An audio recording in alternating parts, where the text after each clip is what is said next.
control. Start recording. Starting to record again. Okay. I'm gonna say hi. Hello. Wish you all the best. Mr. Summer people. Okay. What? Kuya Hatem. All the right people. Yeah. Yeah. That's Go, go, Hatem. go. Eid Mubarak to our Eid Mubarak. Muslim Yes, Eid Mubarak. brothers and sisters. It's the end of Ramadan. It's the end of fasting, and now it's the Eid, the big Eid. So Yes.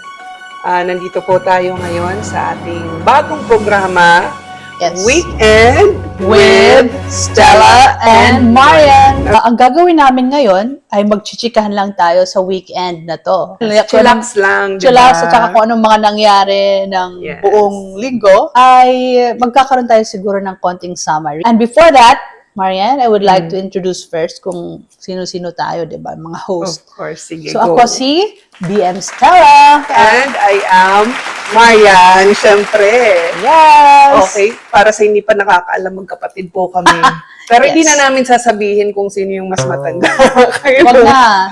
I think hindi nila alam. Alam nyo ba?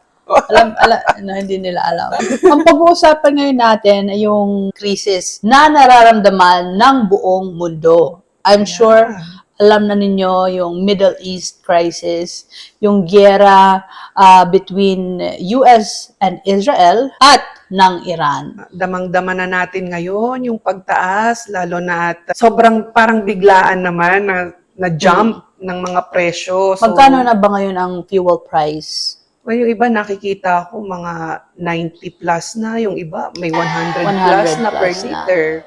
Kaya kung maaari, huwag tayong lumabas kung hindi kailangan at sumunod tayo sa ating government. So sa atin sa probinsya sa Eastern Samar, ipinatupad ng ating provincial government ang 4 days work week. So Mas mainam yan. Mas makakatipid yung ating mga government employees at syempre yung mga taong magpupunta sa mga government establishments. kasama ng pagtataas ng ating mga fuel prices, ang pagtaas din ng dolyar laban sa pesos.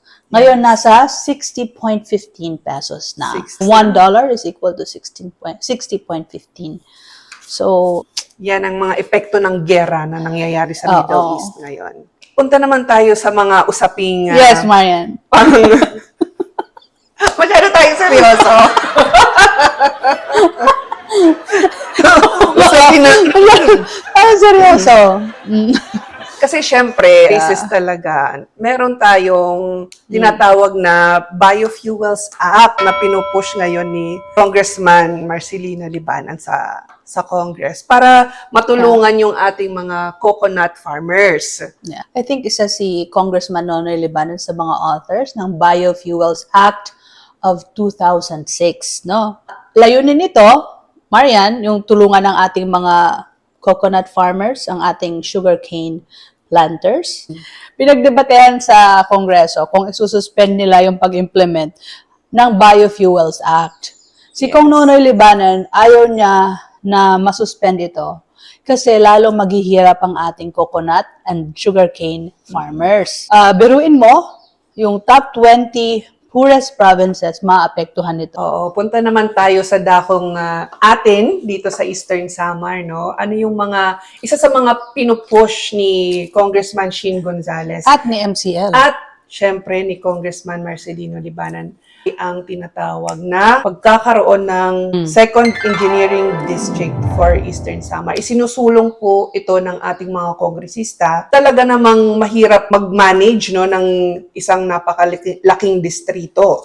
Yes, ang laki sobra ng ating probinsya. Like, we are more Than 300 kilometers ang ating kilometers. kakalsadahan. Kailangan talaga pagtulungan ito kasi hindi kakayanin ng isang engineering district lang. Yes. So, ito yung bill na ipinasa ni Congressman Sheen Gonzales at Congressman Nonoy Libanon, ang House Bill number 8541. Ngayon ay pumunta naman tayo sa barangay level. Yes, ang barangay level.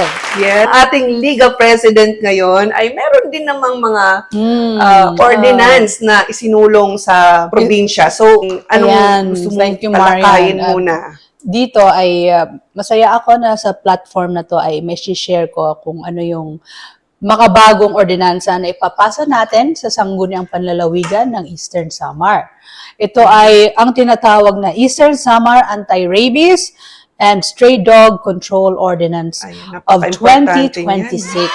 So, dalawang bagay ang gusto nating isulong dito.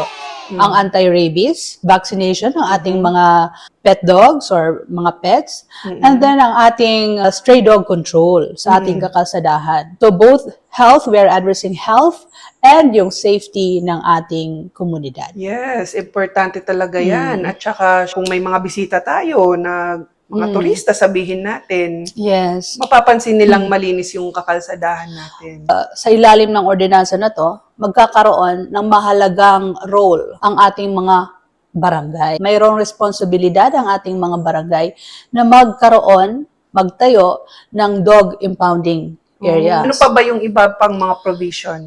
Ang pagkakaroon din ng mandatory anti-rabies vaccination. Bilang isang pet owner, kailangan responsable tayo Yes. na ipavaccinate ang ating mga dogs, ang ating mga pets. So, BM, meron ba tong karagdagang gastos? Baka naman... Definitely, meron ito. Kasi hindi ang ating mga vaccine, I think hindi lang to libre. Talagang may kaukulang gastos din ito. Pero kung mas malaki ang gastos ninyo, kung makakagat sila ng mga tao, tapos Magkano ba may yun? rabies sila, umaabot ng 4 injections yan. Yes. Mga 800 per injection pa nga. Oo. At hindi lang yan, di ba, meron silang babayaran. Kumbaga, magiging liable sila. May penalty sa May ordinance. penalty. Yes. Magkano bang penalty, BM? Well, nasa 5,000. Mas And malaki pa. kung hindi ninyo ipa-register ang inyong mga pets, hindi nyo ma-vaccinate, may mga kaukulang ding penalty. Kailangan nating maging responsible pet owners. At Madam- iwasan na rin nating magparami, di ba, ng mga aso. Yes. Kasi maraming na-aksidente Yes. sa kakalsadahan.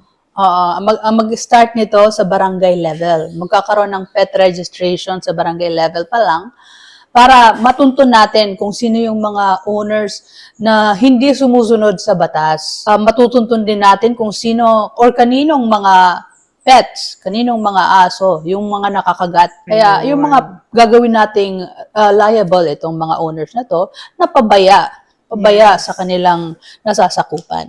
Okay, so balita ko naman, Yeah. last week, nagpunta kayo sa Bohol. Oh, yes, yes. Oo, medyo meron ngang konting issue dyan eh. Bakit daw sa Bohol? Anong issue? Meron lang, alam mo naman yung mga bashers, di ba? Basta talaga tayo sa issue. Hindi kasi, sabi di ba, it's a tourism summit for Eastern Samar. Tourism. Okay, yung tanong, bakit sa Bohol? Yung Bohol kasi, isa sa mga merong success stories ng tourism. So, kaya dinala natin ang ating mga barangay officials doon para pag-aralan paano nila nagawa ang napalaguin ang kanilang turismo. Involved doon yung mga barangay nila. Of course, definitely. Alam mo, nag-ikot kami. Wala akong masyadong nakitang aso doon sa mga Talaga? daan nila. Nasaan yung mga aso nila? We asked our tour guide and sabi nila, every barangay may dog impounding. Oh. They have that same ordinance. Okay pala siya sa Every turismo. dog, they can trace the owner. They have registered their dogs in the barangay. Nasa tamang landas tayo, mga kababayan. Tama Kung yan. gawin natin yung ating ordinance na diniscuss natin kanina, mas magiging safe ang ating kakalsadahan, hindi lang para sa atin, ng mga lokal ng Eastern Samar, kundi pati sa ating mga turista. Yung turismo, hindi lang nag-start sa big hotels and resorts. Nag-start ito sa maliliit na komunidad. Totoo yan. I agree na hindi kailangan may mga magagarang hotel. Kasi naging turista din ako no, sa sa Luzon, in the mountain province. Wala silang mga hotel doon sa napuntahan naming lugar. Pero meron silang tinatawag na ano nga niya? Homestay. Meron silang tinatawag na homestay. So parang Oo. pangkaraniwang bahay, ordinaryong bahay, oo. na ginawa nilang hotel or paupahan ng mga Paupahan ng turista. mga turista, oo. I'm talking So good. about buskalan. Okay din na ganun. Basta safe lang parati, di ba? Yan ang sinasabi natin, no? Lahat ng pinupuntahan natin, may natututunan tayo. Hindi lang tayo close sa ating sariling komunidad kasi may mga bagay na wala sa atin, pero nakukuha natin sa ibang lugar. Yeah. ang ating mga opisyales ay natuto naman at sana madala nila sa Yes. kanilang komunidad. Sana nga I'm looking forward to it, and sana nga ay umusbong yung turismo dito sa atin. Actually, malaki naman talaga yung potential ng Eastern Samar. Kung Yes. tayo ay magtutulong-tulong. Totoo no? yan. At we're very thankful because ang turismo ay isa sa mga talagang priority projects ng ating governor, Oh, yes. si Governor RV Shout Verdone, out kay Gov. RV. na nagpadala ng kanyang representative, si Yes. Provincial Administrator Sir Nelson Cortez. Pumunta sila doon sa Bohol para Yes. suportahan ang ating Tourism Summit. And most especially, nandun din si Congressman Sheen Gonzales, di ba? Talagang personal siyang pumunta doon at nakihalubilo sa mga barangay officials. Natuwang-tuwa naman din na nakita siya in person. At si Congressman Nonoy Libanan, na nagpadala din ng kanyang representative na si former Mayor Dandan Boco. Yun. So, silang tatlo na ating mga provincial leaders ay suportado ang ating Yes. Provincial Liga Congress at suportado rin natin ang kanilang programa sa turismo ng Eastern Samar. Very good, no? With that, congratulations again. Congratulations sa ating... Naging successful ang thank you. Liga Congress this year. Thank you so much with the May- support of our barangay officials. I-remind lang ulit natin sila sa mga 4P services opisina ni Congressman Marcelino Libanan at syempre kay Congressman Sheen Sheen Gonzales. Okay, ano ang mga serbisyo na pwedeng ma-avail ng ating mga ka-weekend? Ano nga ba, BM? Unang-una, Marian, alam mo, malakas na hingin yung ating hospital bill assistance. So talagang nung past few months, especially nung nagkaka-start pa lang yung ating taon, wala pa tayong masyadong, hindi pa nada-download ang ating budget, no, for the hospital. Talagang mahirap. Kasi nga, madaming nangangailangan. Pero ngayon, meron na. So, ano bang gagawin nila? Unang-una, pumunta kayo sa DSWD ng hospital at humingi kayo ng slot doon. Kung may slot na sila, pupunta na sila sa 4P's office para humingi na ng letter of guarantee. Okay? Kung ano man yung mga requirements, nandun na rin po sa 4P's office. Ayan. Mayroon tayong mga satellite offices na pwede ninyong puntahan. At sila ay talagang tumutulong sa ating mga pasyente. Yan. Alright. Mga funeral assistants, ganun pa rin. Medicine assistance. Medical assistance. Mag-chika naman tayo ng konti sa Oh my love God. life mo. Oh my. Okay lang ba? Tanungin lang natin ng konti. Sige, go. Sige. Kailan Kailan mo na-meet si Siya. Kuya Tem? Mga 1 year ago. 1 year ago, Biglang di ba? I think siguro mga 1 year ago. Bumubulong kasi Kasi naririnig. life is short, so I am I am like past the calendar. Alam mo na, matanda na tayo. Buti nakahabol ka. Makahabol tayo. Hindi, ito. Paano mo nalaman na siya na nga? Na siya na nga. Siya- I think because pareho kami ng gusto sa buhay. Yung tahimik na pamilya siguro. Values, wala naman masyadong pinagkaiba. Makikita mo lang sa tao na walang ibang motibo, kundi yung katotohanan, genuine. Genuine Yes. lang. Ano yung pinaka-paborito mong character trait niya? Kumbaga, naging swak kayo, nag-jive kayo nga ganun. Okay. Ano na, mabait. Mabait siya. Oo. Pag hindi sinusumpong. Di mabait siya. Mabait. Oo. Kita ko rin naman, mabait. Mabait siya, mabait. Kung hindi na naman sinusumpong. Well, on that note, congratulations again. Ang dami mo ng congratulations sa akin, Marian.